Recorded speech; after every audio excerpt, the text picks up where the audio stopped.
弟兄姊妹平安，今天是2023年的3月29号。今天的经文是诗篇143篇，耶利米书第32章第1节到第9节，36节到41节，马太福音第22章23节到33节。今天要跟大家分享的主题是复活。先知的提醒，上帝的预言通常是对于那一些远离上帝真道的人之警戒与警告。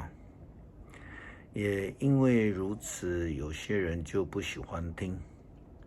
当然，西底家王就是一个当然的代表人了哈，因为他对于先知之言或是上帝的旨意是一种选择性的接受，特别对于惩罚国家被灭、人民被掳的这些预言，更是不愿意接受。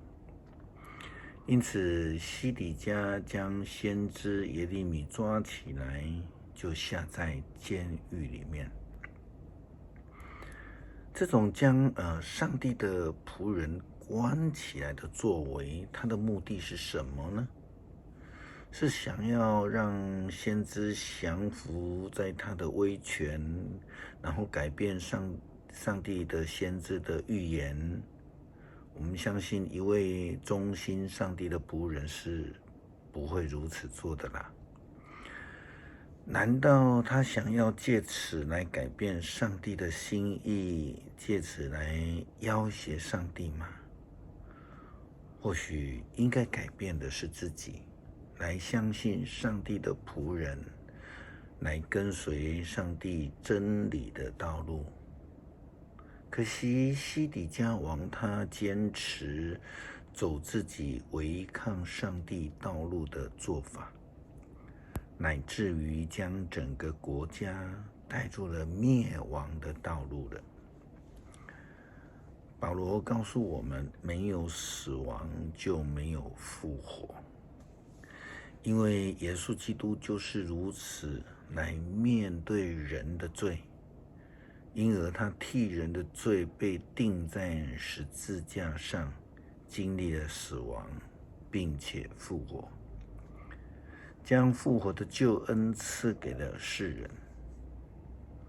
或许法利赛人、经学士以及当时候的祭司们，他们以为将耶稣钉在十字架上，那耶稣基督所传的这个救恩就会被改变了。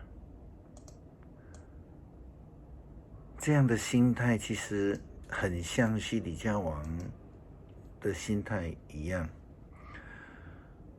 但是他们却是不知道，或是说他们根本听不进去上帝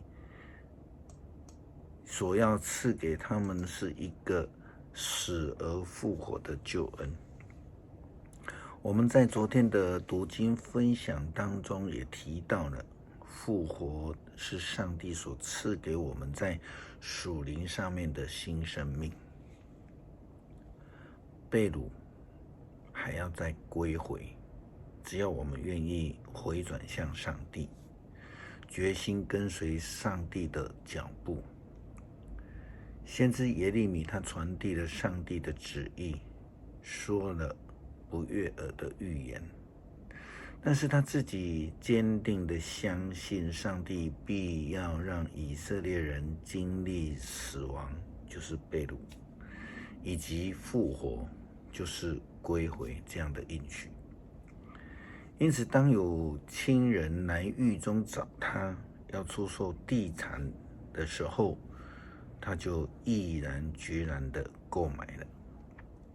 圣经的记载这样告诉我们，上帝告诉我叔叔沙龙的儿子哈拿莫要来看我，他要我买下他在便雅悯境内亚拿图城的那块田地，因为我是他的至亲，有赎回的义务，也有购买的优先权。于是正像上主所说的，我的堂兄弟哈拿莫到监狱来看我，要求我购买他的田地。于是我知道上主的确对我说过这话。我向哈拿莫买下田地，称给他17块银子。西西家王以及以色列人不愿听上帝的话，不愿意听先知的预言，但是上帝的话却明白地告诉他们。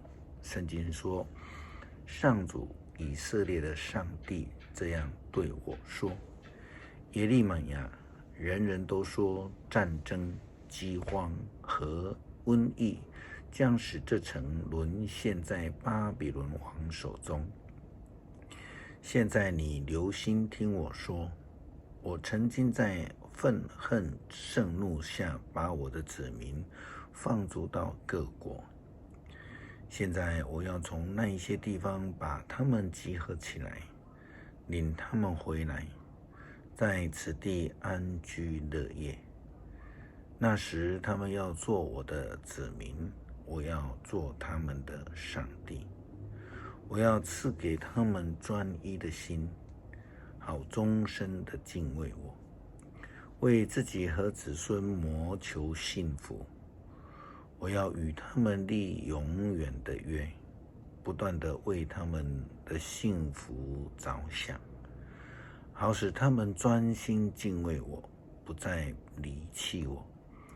我要专心一意为他们谋幸福，好使他们在这块土地上有根有基。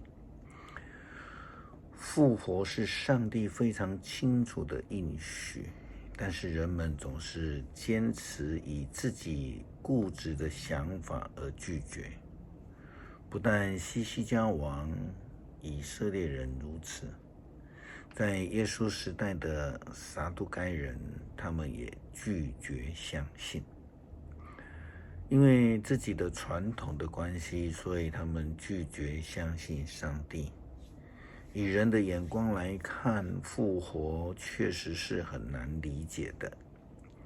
撒都该人这样问耶稣说：老师，摩西教导我们，一个人死了没有孩子，他的弟弟必须娶寡妇为妻，替哥哥传宗接代。从前我们这里有兄弟7人，老大结了婚死了，没有孩子，留下寡妇给他的弟弟。老2、老3也是这样，一直到老7，情形相同。最后那个女人也死了。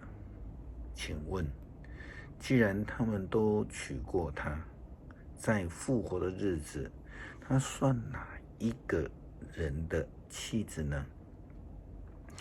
这样的问题是因为他们不明白复活，也无法相信，也不愿意接受，所以提出这样的问题，其实是并不贴切的。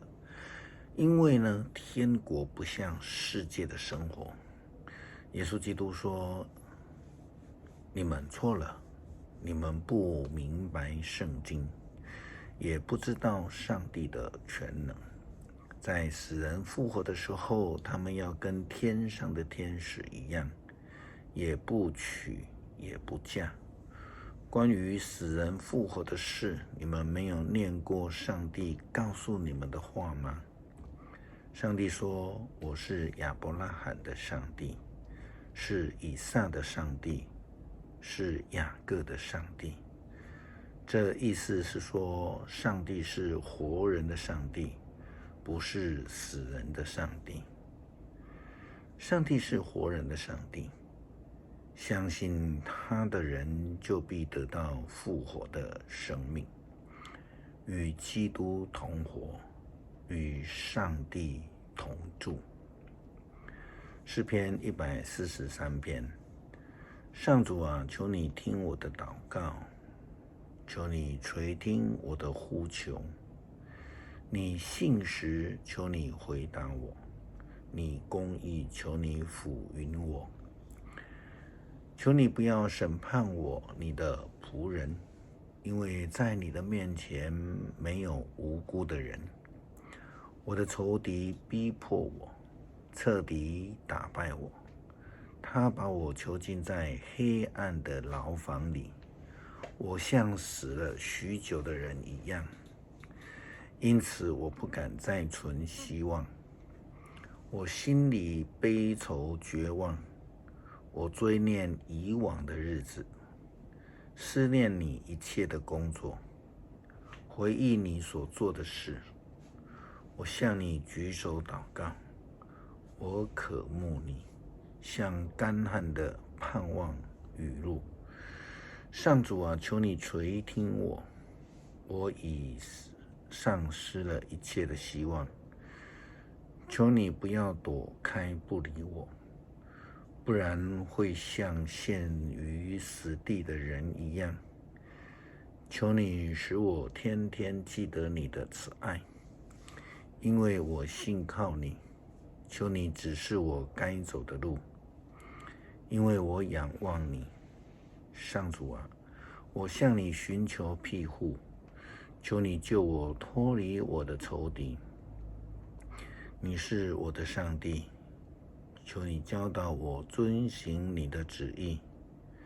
求你恩待我，引导我走平坦的路。上主啊，求你照你的应许拯救我，你公义，求你救我脱离患难。凭着你对我不变的爱，求你铲除我的仇敌，求你消灭所有欺压我的人，因为我是你的仆人。感谢上帝赐给我们救恩，让我们能够领受你透过耶稣基督所赐下的救赎，让我们能够脱离那种我们的罪的捆绑，得到耶稣基督复活的新生命。感谢祷告，奉主耶稣基督的名求，阿们。